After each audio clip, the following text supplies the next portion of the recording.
नवरात्रि के 8वें दिन महागौरी शक्ति की पूजा की जाती है। नाम से प्रकट है कि इनका रूप पूर्णतः गौर वर्ण है। इनकी उपमा शंख, चंद्र और कुंद के फूल से दी गई है।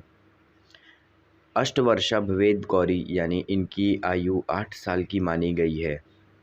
इनके सभी आभूषण और वस्त्र सफ़ेद हैं, इसलिए उन्हें श्वेतांबरधरा कहा गया है। 4 भुजाएं हैं और वाहन वृषभ है, इसलिए वृषारूढ़ा भी कहा गया है इनको। इनके ऊपर वाला दाहिना हाथ अभय मुद्रा है तथा नीचे वाला त्रिशूल धारण किया हुआ है। ऊपर वाले बाएं हाथ में डमरू धारण कर रखा है और नीचे वाले हाथ में वर मुद्रा है। इनकी पूरी मुद्रा बहुत शांत है। पति रूप में शिव को प्राप्त करने के लिए महागौरी ने कठोर तपस्या की थी। इसी वजह से इनका शरीर काला पड़ गया, लेकिन तपस्या से प्रसन्न होकर भगवान शिव ने इनके शरीर को गंगा के पवित्र जल से धोकर कांतिमय बना दिया। उनका रूप और वर्ण का हो गया, इसलिए ये महागौरी कहलाई। ये अमोघ फलदायिनी और इनकी पूजा से भक्तों के तमाम कलुष धुल जाते हैं।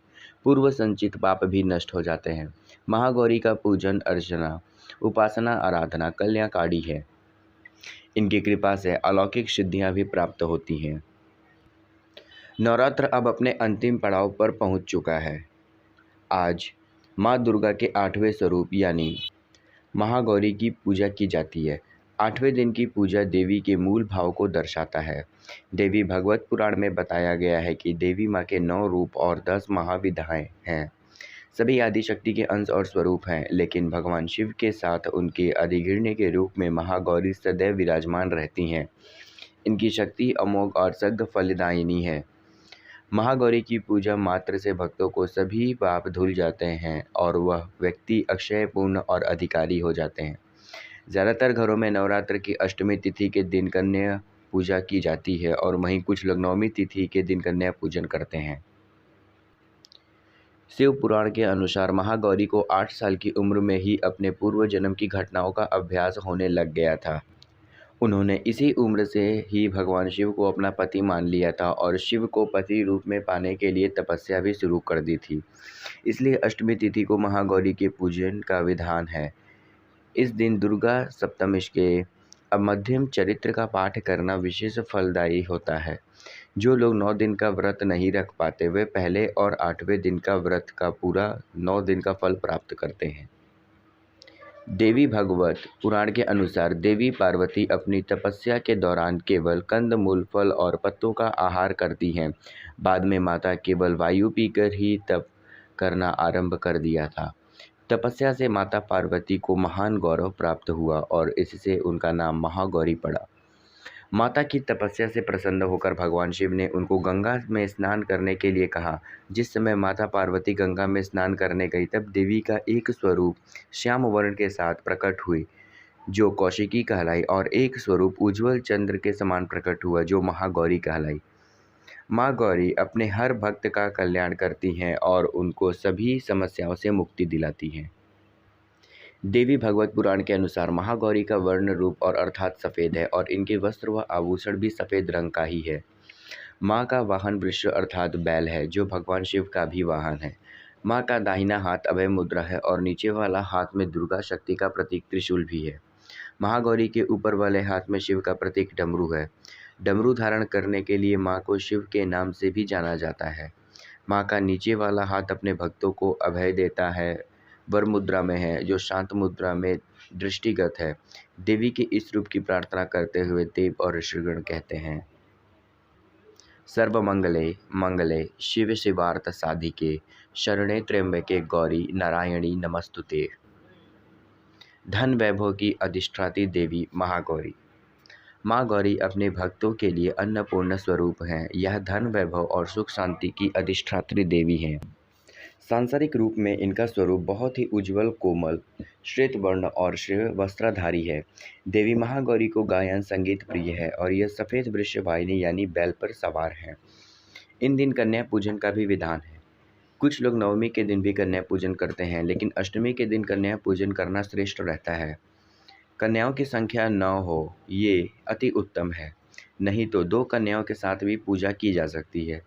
अष्टमी तिथि के दिन नारियल का भोग लगाने की परंपरा है। भोग लगाने के बाद नारियल प्रसाद रूप में बांट दें। वहीं जो भक्त कन्या पूजन करता है, ये अलावा पूड़ी, सब्जी और काले चने का प्रसाद विशेष रूप से बनाया जाता है। माँ की पूजा करते समय भक्तों को गुलाबी रंग के कपड़े पहनने चाहिए, क्योंकि गुलाबी रंग प्रेम का प्रतीक माना जाता है। अष्टमी तिथि पर महागौरी की पूजा का विधान भी बाकी दिनों की तरह ही होता है। जिस तरह सप्तमी तिथि को माता की पूजा की जाती है, उसी तरह अष्टमी तिथि को शास्त्रीय विधि से पूजा की जाती है।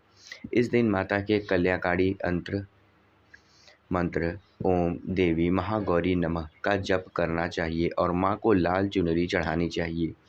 सबसे पहले लकड़ी की चौकी पर लाल कपड़ा बिछाकर महागौरी की मूर्ति या तस्वीर स्थापित करने के बाद महागौरी यंत्र रखकर स्थापन करनी चाहिए।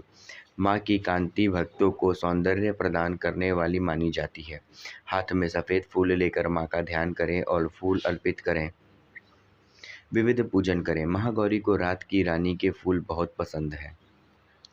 कुमारी कन्याओं को अष्टमी का व्रत करने से मनचाहा जीवन साथी मिलता है। ऐसी मान्यता है कि महागौरी की पूजा अर्चना करने से माता अपने भक्तों पर जीवन भर अपनी दया दृष्टि बनाए रखती हैं। यदि किसी की विवाह में विलंब हो रही हो तो महागौरी की पूजा आराधना उसकी यह समस्या तुरंत दूर हो सकती है। हिंदू शास्त्र के अनुसार इस दिन महागौरी की पूजा के साथ कन्या भोजन कराने से जंदबग पूजा भी स्वीकार कर सभी मनोकामना को शीघ्र पूर्ण कर देती है। शास्त्र में नवरात्रि की अष्टमी पूजा करने का विशेष महत्व है। इस दिन यदि भक्त एकाग्रहित होकर माँ की पूजा अर्चना करे तो देवी माँ बहुत जल्दी प्रसन्न होती है। अष्टमी के दिन कन्या पूजन करना बेहद लाभकारी माना जाता है। शास्त्र के अनुसार असुरों का संहार करने और देवताओं का कल्याण करने से के लिए ही माता को अस्त्र शस्त्र धारण करना पड़ा था। आदिशक्ति होने के बावजूद नौ दुर्गे माता को महागौरी का स्वरूप क्यों लेना पड़ा, यहाँ आप इस कथा के माध्यम से जान सकते हैं। माँ दुर्गा के 8वें स्वरूप महागौरी को लेकर दो पौराणिक कथाएं काफ़ी प्रचलित हैं। पहली पौराणिक कथा के अनुसार पर्वतराज हिमालय के घर जन्म लेने के बाद माँ पार्वती ने पति रूप में भगवान शिव को प्राप्त करने के लिए कठोर तपस्या की थी। तपस्या करते समय हजारों वर्ष तक निराहार रही थी, जिसके कारण माता का शरीर काला पड़ गया था। वहीं माता की कठोर तपस्या से प्रसन्न होकर भगवान शिव ने मां पार्वती को पत्नी के रूप में स्वीकार किया और माता के शरीर को गंगा के पवित्र जल से धोकर अत्यंत कांतिमय बना दिया। माता का रूप गौरव हो गया, जिसके बाद माता पार्वती के इस स्वरूप को महागौरी कहा गया। आइए अब जानते हैं दूसरी पौराणिक कथा। वहीं दूसरी पौराणिक कथा के अनुसार कालरात्रि के रूप में सभी राक्षसों का वध करने के बाद भोलेनाथ ने देवी पार्वती को काली कहकर चिढ़ाया था। माता ने उत्तेजित होकर अपनी त्वचा को पाने के लिए कई दिनों तक कड़ी तपस्या की और ब्रह्मा जी को अर्घ्य किया। देवी पार्वती से प्रसन्न होकर ब्रह्मा जी ने हिमालय के मानसरोवर नदी से स्नान करने की सलाह दी। ब्रह्मा जी ने सलाह को मानते हुए माँ पार्वती ने मानसरोवर में स्नान किया। इस नदी में स्नान करने के बाद माता का स्वरूप गौरवर्ण हो गया, इसलिए माता के इस स्वरूप को महागौरी कहा गया है। आपको बता दें कि माँ पार्वती ही देवी भगवती का स्वरूप है। माँ महागौरी अमोघ फलदायिनी है। माँ की पूजा करने से भक्तों के कल्मश धुल जाते हैं, साथ ही सभी पाप भी नष्ट हो जाते हैं। सच्चे मन और पूरी श्रद्धा से अगर महागौरी की पूजा अर्चना उपासना आराधना की जाए तो यह बेहद कल्याणकारी होगा। माँ की कृपा अपने भक्तों पर हमेशा ही बनी रहती है और इनकी कृपा से ही भक्तों की अलौकिक सिद्धियाँ भी प्राप्त होती हैं। महागौरी की एक अन्य कथा भी बहुत प्रचलित है। इनके अनुसार जब माँ जंगल में तपस्या कर रही थी, तभी एक शेर वन में भूखा घूम रहा था। खाने की तलाश में वहाँ पहुँचा। जब माँ तपस्या में लीन थी, देवी को देखकर शेर की भूख बढ़ गई और शेर उनकी तपस्या पूरी करने का इंतजार करने लगा। इस इंतजार से वह काफ़ी कमज़ोर हो गया। देवी जब तप से उठी तो शेर की दशा देखकर उन्हें उस पर बहुत दया आई। माँ ने अपनी सवारी ली और एक प्रकार से उसने भी माँ के साथ तपस्या की थी। इसलिए देवी महागौरी का वाहन बैल और सिंह दोनों ही हैं। अगर आपको यह हमारा वीडियो पसंद आए तो चैनल को सब्सक्राइब करके वीडियो को लाइक कर दीजिएगा। धन्यवाद।